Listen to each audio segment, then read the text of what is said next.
Welcome to రాజనీతి.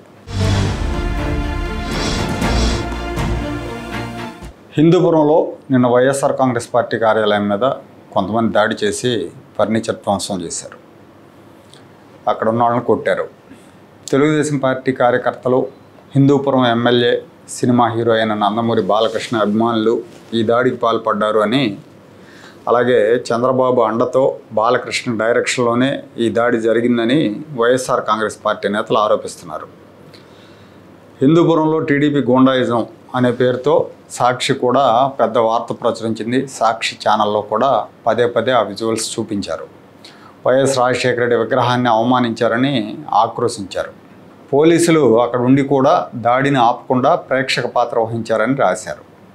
దాడికి కారణం ఏంటని ఆరాధిస్తే హిందూపురం వైసీపీ ఇన్ఛార్జ్ బాలకృష్ణ మీద ఆవిడ దీపిక అని ఉంటుంది. బాలకృష్ణ మీద ఎమ్మెల్యేగా పోటీ చేసి ఓడిపోయారు. ఆ దీపిక అనే ఆవిడ భర్త వేణుగోపాల్ రెడ్డి అని ఆయన ఒక సభలో బాలకృష్ణ మీద, ఎన్టీఆర్ ఫ్యామిలీ మీద చేసిన వ్యాఖ్యలు కారణమని తెలిసింది. 40 ఏళ్లుగా హిందూపురం ప్రజలు ఒక కుటుంబానికి బానిసలుగా బతుకుతున్నారు. బానిస బతుకైపోయింది. ఎక్కడో హైదరాబాద్లో ఉండేవాడు ఇక్కడ పెత్తనం చేస్తున్నాడు అని ఈ వేణురెడ్డి మాట్లాడాడు. ఈ పరిస్థితిని మేము మారుస్తామని చెప్పాడు ఆయన. తెలుగుదేశం పార్టీ పుట్టిన తర్వాత హిందూపురం నియోజకవర్గంలో ఒకసారి కూడా ఓడిపోలేదు ఆ పార్టీ. ఎన్టీ రామారావు గారు 3 సార్లు ఎమ్మెల్యే గెలిచారు అక్కడి నుంచి. ఆయన తర్వాత నందమూరి హరికృష్ణ ఒకసారి గెలిచారు. బాలకృష్ణ 2014, 19, 24 ఆయన కూడా వరుసగా 3 సార్లు ఎమ్మెల్యే గెలిచారు. అంటే హిందూపురం చరిత్రలో 7 సార్లు నందమూరి కుటుంబం ప్రాతినిధ్యం వహించింది. చెప్పాలంటే ఎన్టీఆర్ కుటుంబాన్ని ఆ నియోజకవర్గం ఆదరిస్తూ ఉంది. బాలకృష్ణ కూడా ఎన్టీ రామారావు గారిలాగే హిందూపురం ప్రజలను సొంత మనుషుల్లాగా చూసుకుంటారు. అక్కడ పర్యటనకు వెళ్ళినప్పుడు కూడా విపరీతంగా జనాలు వస్తూ ఉంటారు ఆయన కలవటానికి. ఈ వేణురెడ్డి వ్యాఖ్యలకు నిరసనగా వైఎస్ఆర్ కాంగ్రెస్ పార్టీ కార్యాలయం మీద దాడి జరిగింది. ప్రజాస్వామ్యంలో విమర్శలకు దాడులు సమాధానం కాదు. దాడులను ఎవరూ సమర్థించరు, ఖండించాల్సిందే. అయితే విచిత్రంగా జగన్మోహన్ రెడ్డి ఈ దాడిని ఖండించారు. ఆయనకి ఇప్పుడు ప్రజాస్వామ్యం గుర్తొచ్చింది. ఆయన ఖండన ప్రకటన నేను చదువుతాను, ఒకసారి వినండి. హిందూపురంలో వైఎస్ఆర్ కాంగ్రెస్ పార్టీ కార్యాలయం మీద టీడీపీ నాయకులు, బాలకృష్ణ అనుచరులు చేసిన హింసాత్మక దాడి ప్రజాస్వామ్యంపై దాడి. ఈ అనాగరిక చర్యను మేము తీవ్రంగా ఖండిస్తున్నాం. రాజకీయ పార్టీల కార్యాలయాలను ధ్వంసం చేయటం, ఫర్నిచర్ పగలగొట్టడం, గాజు అద్దాలు పగలగొట్టడం, కార్మికులపై భౌతికంగా దాడులు చేయటం, ఇవన్నీ కూడా ప్రజాస్వామ్య ప్రమాదకర పతనాన్ని సూచిస్తున్నాయి. పోలీసులు పూర్తి నిష్క్రియగా ఉన్నారు. ఇది మరింత ఆందోళనకరం.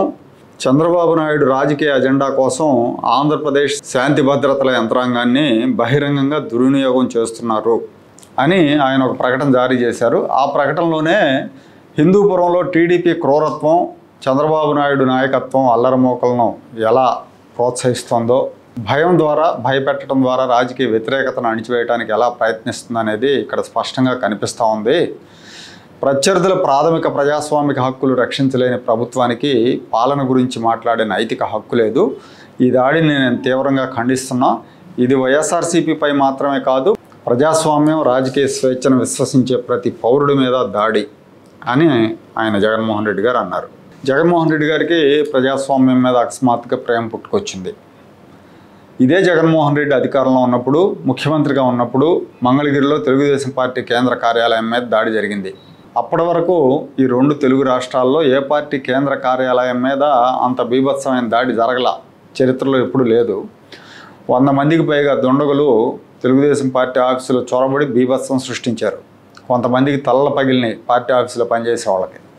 పోలీసులు ఆ ఘటనా స్థలంలో ఉన్నా కూడా దాన్ని ఆపడానికి ప్రయత్నించాల, చూస్తూ ఉన్నారు. మనకు వీడియోస్ చాలా దొరికినాయి. అప్పుడు ఆ వీడియోస్ చూస్తే అర్థం అయిపోద్ది మనకి. అలాగే వైఎస్ఆర్ విగ్రహానికి అపచారం చేశారు, ఇసిరి పడేశారని చెప్పి ఆవేదన వ్యక్తం చేసింది సాక్షి. తెలుగుదేశం కార్యాలయం మీద దాడి చేసినప్పుడు ఎన్టీఆర్ విగ్రహాన్ని కూడా అదే రకంగా అవమానించారు. ఆ విగ్రహం చుట్టూ ఉన్న గాజు పలకను పగలగొట్టారు. పోలీసులు అన్నీ చూస్తూ ఉన్నారు. కాపలా కాశారని చెప్పాలి. పోలీసులు అడ్డుకోకపోగా కాపలా కాశారు అనుకుంటా, ఎవరు అడ్డుకోకుండా. పైగా బాధితుల మీద ఎస్సీ కేసులు కూడా నమోదు చేశారు వాళ్ళప్పుడు. దీన్ని ముఖ్యమంత్రిగా ఉన్న జగన్మోహన్ రెడ్డి ఖండించాలి. జనరల్గా ఏ ముఖ్యమంత్రి అయినా కామన్ సెన్స్ ఉన్న ముఖ్యమంత్రి ఖండిస్తాడు. మిగతా విషయాల తర్వాత ప్రెస్ ముందు ఖండిస్తారు. కానీ ఆయన ఖండించలేదు, తన పార్టీ నాయకుల మీద చర్యలు తీసుకోలేదు. పైగా సమర్థించుకున్నాడు. నన్ను తిట్టేసరికి, నన్ను విమర్శించేసరికి నా పార్టీ కార్యకర్తలకు, నా అభిమానులకు బీపీలు షుగర్లు పెరిగి దాడి చేశారు. ఇది చాలా చిన్న విషయం అన్నట్టుగా మాట్లాడాడు. ఆయన కొట్టిపడేసినట్టుగా మాట్లాడాడు. ముఖ్యమంత్రి హోదాలో ఉండి కూడా దాడిని ఖండించలేదు. ఇప్పుడు మాత్రం ఎక్కడో హిందూపురంలో వైఎస్ఆర్ కాంగ్రెస్ పార్టీ ఆఫీస్ మీద దాడి జరిగితే ప్రజాస్వామ్యం, ప్రాథమిక హక్కులని ఓళ పెడుతున్నాడు. జగన్ ఒక గురువిందని చెప్పాలి. తన నలుపు తనకు తెలియదు అన్నట్టుగా అమాయకత్వాన్ని వలకబోస్తూ మాట్లాడుతుంటాడు. జనం అంతా కూడా అమాయకులు అనుకుంటా బహుశా. అందుకే ఆయన చేసిన అకృత్యాలన్నీ మర్చిపోయి ఇప్పుడు తనేదో శుద్ధపూసనైనట్టుగా మాట్లాడుతూ ఉంటాడు. ఒక టీడీపీ కేంద్ర కార్యాలయం మీద కాదు, గన్నవరం తెలుగుదేశం కార్యాలయం తగలబెట్టారు. చంద్రబాబు ఇంటి మీద జోగి రమేష్ దాడికి వెళ్ళాడు.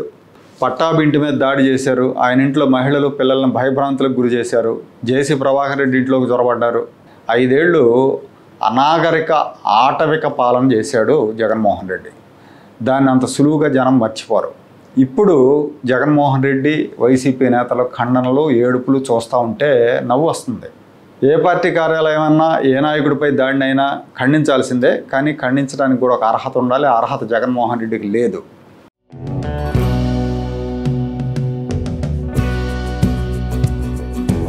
Like, share and subscribe to Rajaniti channel.